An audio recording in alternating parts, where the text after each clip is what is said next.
Hi, I'm Dr. Rob Silverman, Amazon best-selling author. I'm excited about presenting to everybody at A4M in April in Hollywood.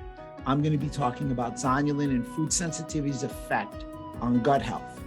I will share some key strategies for interpreting zonulin expression and food sensitivities while effectively administering nutritional protocols for patient outcomes.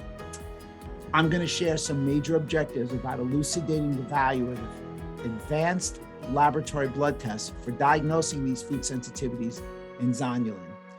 Also, I'm going to help everybody understand the importance of hidden or delayed symptoms and diagnosing food sensitivities. For me, food sensitivities are one of the hidden responsibilities for inflammation. And the key to a food sensitivity is that 72 hours after ingestion is when you see the symptomology.